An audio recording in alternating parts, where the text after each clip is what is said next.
So it's the weekend before July 4th weekend, and many people are going to be going to parties, get togethers, cookouts. Maybe you're going to the beach, maybe you're going to the lake, maybe you're just hanging out with family. But the summer is a time when people are definitely mingling. Some people are having their weddings. Sometimes people are doing a kids' party, a birthday party, a pool party. But nonetheless, a lot of people, when they throw a party, will offer a goodie bag. Or if they are opening a new store, or maybe they're launching a new product, they will give out a goodie bag so that you can go home with samples, so that the kids can go home with toys, so that you can go home with a business card, coupons, flyers for whatever the store is selling. So it's definitely something that serves a purpose. If you're at a kid's birthday party and you get there and everybody plays, and then the birthday kid opens the presents, and then you cut the cake, everybody has cake, and then the parent hosting it says, on your way out, make sure you grab a goodie bag. The kids get really excited because they feel like they get a gift as well, even though it's someone else's birthday. That could make the ride home a little bit more enjoyable for them because maybe they're playing with a new little poppet toy or a slinky, or maybe there's just like a really cheap little keychain game or something that they can play with, and then they'll get tired of it on the way home. The same with adult goodie bags. Okay, let's say you go to a makeup launch. Doesn't even matter if it's a store, if it's a private brand, and someone says, hey, make sure you grab a bag on the way home. That is going to give you some samples of our product. And then, of course, you're going to have, different flyers in there talking about what our website is, or maybe it's just an informational type brochure on the product itself. Basically, the bag is just a way to carry the items from A to B, and it's nothing more. There have been times where, I've shown up to a party and maybe the goodie bag is actually a really nice little tote bag. And I think to myself, wow, what a nice little bag. I could probably use this for something else. There's nothing wrong with that. There's nothing wrong with having a brand new bag, especially if it's one that can be reused. And if everything inside of it is the type of item that you would want to use, it really serves a lot of purposes. And so I don't think that they're bad in the sense of people should get rid of goodie bags. I just think, in my experience, that a lot of people really get tied to the goodie bag itself. And not only do they have trouble getting rid of the bag, they have trouble getting rid of everything inside of it, even if it's not that exciting. I think part of it is a psychological thing. I think gift giving itself is something that people really get tripped up about. And a lot of people agree that it's the act of giving that's important, right? So, especially at Christmas or at a birthday, if someone gives you a gift, it's the act of them giving you a gift. You thank them, you receive the gift, you take it home, and then from there, it is yours to do with what you want. A lot of people that I work with really, really get hung up on, this was gifted to me by a friend, a family member, a mother in law. If I don't display this for them when they come over, they're going to be really upset, especially if they give you something that is maybe like a kitchen item, whether it's cute decor or something you can use while you're baking. Maybe it's an apron, a candle, stuff like that. I've heard people say, if my mother in law comes over and I don't wear the floral apron that she gave me, or if I don't display the picture that she had framed for me, XYZ, on and on and on, then I'm going to be in trouble. I've heard so many people say this, and I think we've all been in a position where we receive a gift and we go home and we think, okay, how long do I have to hold on to this before I can get rid of it, before I can regift it, before I can donate it, before I can sell it on eBay. Whatever it is, sometimes you feel like someone has handed you an obligation. When it comes to goodie bags, people have this extra, I guess you could call trip up about it because someone spent money and gave them an item that may not be of the best quality.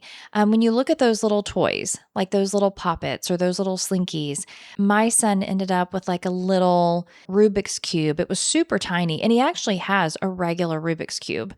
And he left this event with those items, a little slinky, a little pop up toy, and a little Rubik's Cube. And he kind of played with them in the car. And then we got home and a few days later, the little goodie bag was still on the kitchen island. And he walked in the room, and I already had everything kind of pulled out of it. I was kind of seeing what all was in there. And I said, "Do you want to keep this?" And I picked one of the items from the goodie bag. And he goes, I don't think so. And so I go, "Okay." I said, "Well, I'll donate it." And he goes, "Great." And then he looked down and saw the other item. I think it was the little slinky. And he picked it up and he started playing with it. And he's like, "Oh, but this is pretty cool." And he carried it back to his room. Now, I'm fine with him keeping whatever he will actually play with. I am fine keeping whatever I will actually use. Think of the times that you go to Sephora and they say, "Hey, do you want to, cash in some of your rewards or bonus points for one of our items in the case?" And it almost takes you back to when you go to the arcade and you've won tickets because you played skee ball for hours, and then you go to cash in the tickets and you realize that the, Walkman that you want from the 80s is like 1,200 tickets. And you're like, "Okay, well, what can I buy with 60 tickets?" And they're like, "Oh, all this crap here in the front." And it was usually some kind of like really cheap candy, or it was a snap bracelet, or a deck of playing cards, or, just a bunch of junk that you're like, "Well, I have these tickets. I can get those things, or I can take the tickets home. And then when I come back, maybe I can win some more tickets to add to this pile. And maybe I can get something better, like a board game." So, again, we all go through it. We've all been through it. And it starts out when you're a kid. You leave the party with a goodie bag, or you go to the arcade and you're picking out a bunch of cheap crap. And then you get home, and at some point, you end up with lots of little stuff just everywhere. Well, today I want to talk about the concept of these bags actually being bad for your organizing efforts. We're going to call them Baddy bags. And not baddie as in Baddie, like, "Hey, that girl's a baddie. Look at her purse." We're talking about what a goodie bag can become once it's taken home. It can become bad for your organizing efforts because you really don't always know what to do with it. And if it's a cute little bag, you want to save it because who wants to throw away a cute bag? The main thing I want you to get used to is when you get something like that home, making a decision in the next week before the next weekend rolls around what you're actually going to do with it. And if it's a bag that is really cheap, that was bought in bulk, whether it's like a craft bag, a white bag, there are a lot of things that you can do with it if it's blank. You can reuse it for a kid's project, of course. You can put it aside. Sometimes when I go up to see my mom, I'll give her smaller things that maybe I don't want anymore, but I know that she would want. And so I just open one of these bags and start putting stuff in there for her. And then that way, when I'm leaving to go out of town, I'm not trying to find a few little things and spend a bunch of time trying to figure out what's going with me, and I can just reuse the bag. I can give her the bag. If it's a bag that has something stamped on it, like maybe somebody is sharing their products with you and it has their stamp on the front or their business card, or, maybe it's a custom bag that they had made for their business. One thing you can do to help out your friend is turn around and give that bag to somebody who wasn't at the event. And maybe you pass along the coupon or the business card or the products and you say, "Hey, my friend created this great line I took the shampoo and the hairspray, but I want you to try the conditioner, or if it's like a moisturizer or if it's perfume, you can say, I really liked this perfume and I like this other one, but I think that you would like it better and I don't need two. So you're helping promote your friend's product and you're also getting rid of it to where you're not stuck with a bunch of product that you're not going to use. Then you feel bad if you go to throw away your friend's bag that she spent money on to promote her product. You can help her promote it. If you don't have someone in mind that you want to give it to, you can always stop and think, okay, when am I going to get my hair done next? Maybe you go to your kid's school and you're sitting on the bleachers watching a game, and there's another mom sitting close to you that you haven't talked to. And you can be like, hey, I'm sorry, I'm so and so's mom. Sorry to bother you, but would you want this? Like, my friend gave it to me and I can't use it all. And, some people may be weirded out by that. Some people are like me, where it's just kind of like, oh, that's a really kind gesture. Because again, it's the gesture, it's the gift, it's the act of giving. If you're not somebody that's very social, I don't encourage you to go out and do something that you feel like weird about. I'm kind of weird, so I don't mind doing it. And again, if somebody's just like, oh, no, thank you, then, I can just have it beside me and carry it around at the event. And, maybe an opportunity will present itself where I can regift it. Now, when it comes to the kids' toys, what my son did and how I presented the toys to my son is actually something that I think works psychologically. Again, I'm not a mental health professional. I say this all the time. If there's actually a label for it or something that it's called, like the technique, I don't know. All I know is that when you look at something as a whole, you're going to look at it as a package, as a gift. It's going to have more meaning than what it probably should have. Sometimes somebody will give you a bag and it's a cheap bag. It has a bunch of flyers in it. Maybe it has like Halloween candy that they don't want to eat. And then, maybe you just have like some cheap toys. And so the actual value of the bag may only be $5 or $10 with a bunch of cheap stuff inside of it.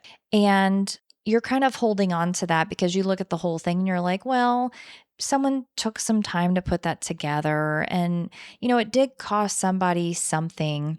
Here's what I think you should do. I think you should separate everything. When you get home with a goodie bag, if your child has already pulled something out of it that they are playing with and they like, just let them have it. At some point, they're going to put it down. And maybe throughout the week, they pick it back up and play with it. Maybe it does become like a fidget thing. I don't know if kids are still into fidget spinners, but kids still fidget with things. They either roll fabric in their fingers, like in between their fingers. They'll spin things around their fingers. They'll just play with stuff on their desktop while they're gaming and doing homework and stuff. So if they actually pick out something and take off with it, just leave it alone. Don't worry about it. But what you do when you get home is you pull everything out of that bag. You fold up the bag. You decide immediately what you're going to do with the bag. Okay. Now, if it has their name on it, one great thing that you can do is you can reuse that bag the next time you go to give them a gift. Now, there are some ages, maybe older kids, maybe, 11, 12 and older, that may say, oh, isn't this the bag that I got at somebody else's party? And then other kids just don't care. It depends on what you put inside of it. But especially the younger kids, if you get home and one of their friends put their name on a bag and you're like, well, now it's sentimental because their name is on the bag, you can always reuse that for your smaller child, especially when it's their birthday or if it's Christmas. They are not going to care. A lot of times when Christmas rolls around and they go to open up presents, they really don't care what their stuff is wrapped in or if it's in a bag. They care about more what the actual toy is. And I try to do a combination. I try to do bags and boxes that are wrapped because my son does like to unwrap gifts. But there are some things that just work better in bags, and then you can make the bag cute. But if you come home from a party and you've got a goodie bag, you pull everything out of it and you put the bag aside, I want you to look at what is actually in there. If it's a lot of paper, like if it is like flyers and coupons and stuff, Do what you do when you actually get the mail. And if you don't do this when you get the mail, you need to get used to doing it. If it's something that you're not going to use, period, like we don't have pets, we don't have a dog or a cat. Sometimes I'll get flyers that talk about pet services. And it's like, yeah, somebody could use this, but I'm assuming that a ton of people are getting this, right? If you go to an opening, like maybe your friend is opening some kind of pet spa and you take a goodie bag and you get home and everything in it has to do with pets and you don't have one, again, you can regift it to maybe a neighbor in your apartment building or a neighbor on your street and say, "Hey, I just went to an event and there's this cute little bag that has a lot of pet stuff in it. Do you want it?" A lot of people will say yes if it comes to pet toys or kids' toys because they know that it's something new that their pet or their kid will probably get excited about. They'll get excited about getting it, and then they don't have to pay money for a toy that week. Like if somebody gets like a new pet bed or something that actually cost a little bit of money, that's something you can gift to somebody. And most people will be like, yeah, I'll take it. Like that's a great find. Thank you. And then once you actually have everything out of the bag, especially if it's like the kids' toys, you can spread everything out. And a lot of us know our kids so well that we know what they're going to reject in terms of candy and treats. My child, believe it or not, does not like chocolate. He's very big into fruity, like citrusy type stuff. So he's not even a big candy person. But years ago, he did like gummy bears. He does like lemonade and he does like, some snow cones that are flavored, with like I don't know, strawberry or coconut. So when it comes to chocolate or anything chocolate, that's where it is really easy for me to go through Halloween candy because he loves going trick or treating. He loves going up and, knocking on the doors and doing the whole house to house thing and dressing up. But he doesn't like candy. And so we'll come home and he'll go in his room and I'm like, "Do you even want to look?" Like I ask him every year just in case something changes. But I'm like, "Do you even want to look in here?" And he's like, "No, I'm all right. You can have whatever's in there." So that's an easy one because I know what candy I like, and then I can, pass along some of the stuff that I'm not that crazy about. But what's great about spreading everything out is that you can make a couple of piles, and what you think they're going to say yes to, you can put in one pile. What you think they're going to say no to goes into another. And then you invite them out to the kitchen or wherever you are, and you say, "Okay, I think you will like everything in this pile. What do you think?" And they'll either go, or they'll go, "Oh, yeah, cool." And they'll grab it. And then you can say, "Now, all of this stuff you probably don't want, right?" And then again, you're probably going to get a yes or a no. Because you've already pre-sorted it for them, it's going to be clearer for them to actually see, "Oh yeah, like I like this stuff. This is great." And then kind of as an afterthought, when they see the other pile, it's like, "Oh yeah, I don't want that stuff." So it's not like they have to look inside a big goodie bag or what we will call a baddie bag and say, "I don't know. I don't know what all is in here. Let's just keep it." And that's probably like the most defeating thing that you can hear if you're trying to organize is when someone else in your household brings home something, especially something that was gifted to them, even if it's cheap, even if it's free, and they're like, "Oh, well, let's just keep it because I got that at so and so's party." Now, here's what I think you should do. Whatever happens when you get home from that party, the reason I have you take everything out isn't because I immediately want you or your child to make a decision. I think it's just easier to kind of sort stuff out and say, "Okay, I think he wants this. I think he won't want this." And again, if he comes out and makes a decision that moment, great. If not, what I want you to do is before the next weekend, I want you to pull one item from the pile that you think that he's not going to like, and you take it into him and you say, "Hey, this little slinky, you already have like 2 or 3 slinkies. You probably don't want this, right?" And whatever he's doing a week from then, he will probably turn around and say, "Oh, yeah, I don't want that." Because kids really don't hold on to that sentimental stuff as long unless it's something that is truly something they like and it came from somebody they care about. For instance, my child has a big, big drink cup that we never ever fill to the top, but it has a lid and a straw, and it's Minecraft, and someone gave it to him. And we really don't have a smaller option right now because, we're minimalist. But after someone gave him that cup, whenever I give him like a lemonade, I put it in this cup. And so one day I went to him and I said, "Are you really attached to this?" And he goes, "Yeah." He said, "So and so gave it to me, and that's what I drink lemonade out of."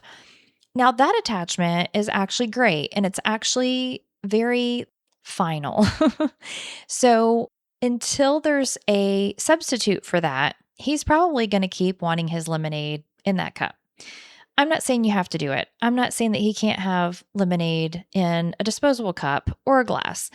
What I'm saying is that when there is an emphatic answer of, "Yes, I love that. Someone gave it to me. I use it all the time." Those are all good signals. And I feel like kids do a lot better with giving off those signals than adults because adults have that extra layer of guilt and they also have the extra layer of finances. And what I mean by that is we know how much things cost, kids often do not. So, if we are holding on to something from a goodie bag and it's even a sample, even if it's a product we have opened the lid and or the cap and we smell it and we're like, "Ooh, I don't think we like this perfume." We're sitting there thinking, "Okay, but this little travel sample size perfume maybe something that somebody else would like." And we hate to throw it away because the whole product did cost money for someone to create and someone to put together. Kids don't look at things that way, and they're not going to look at things that way until they actually have to grow up and pay bills or they actually have to work to make money. That is why I'm part of the camp that actually encourages kids to start working when they're teenagers, even if it's just a few hours a week, even if it's just for maybe an organization that they're interested in. Maybe somebody says, "Hey, you can come answer the phones for a few hours." That's what I did when I was wanting to work in high school, but I wasn't old enough for a permit. So I think I was like 13 years old and I was taking dance classes. And the woman that owned the studio offered to a lot of us, she said, "Hey, if some of you want to come in and answer the phone, before your practice, then I will give your parents a discount on your dance lessons." And so I was the one that actually said, "Yeah, I'm interested in that," because I wanted some kind of job. I thought it was cool to make money. And there are a lot of kids that when they start thinking about wearing certain clothes or doing certain things with their friends, they want to make their own money because a lot of times the parents will say, "Well, I don't know if we can do that this weekend because we're doing this and that costs money." And so I know I'm getting off on a tangent, but I think it's really important for parents to realize that their kids are not going to either be attached or not be attached the way that they are. And you can make a lot of these, I would say, you can make a lot of these situations learning opportunities for them. You can teach them a better way to do things, but what really helps is if you do it as well. So if you come home with a goodie bag and again, you pull everything out, you either throw away, recycle, or shred whatever pamphlets you don't want, whatever coupons you don't want, whatever you're not going to use and you don't think you're going to be able to give it to somebody else. Throw the paper stuff away, shred it, recycle it. With the actual products, if it's something you want to try, I encourage you to try it within a day or two. Because if you don't try it within a day or two, then it's just going to get thrown in with everything else. You're going to forget you have it. And then you're going to probably go buy a whole bottle of something new you've been wanting to try.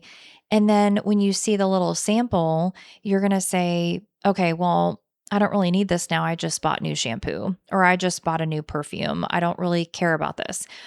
So within a couple of days, I would use it. And I would do the same thing for yourself. Within a week, by that next weekend, like if you go to an event on Saturday, by that next Saturday, if you haven't used the samples, I would literally take them into your shower and put them in there. If it's makeup, if it's something, I would actually put it to where like items are.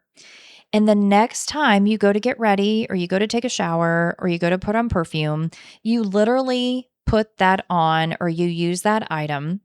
If you don't like it, throw it away because at that point you can't gift it to somebody else. You're not going to use it for sure. If you didn't like it the first time you used it, you're not going to like it the second or third time, depending on how many uses you can get out of it.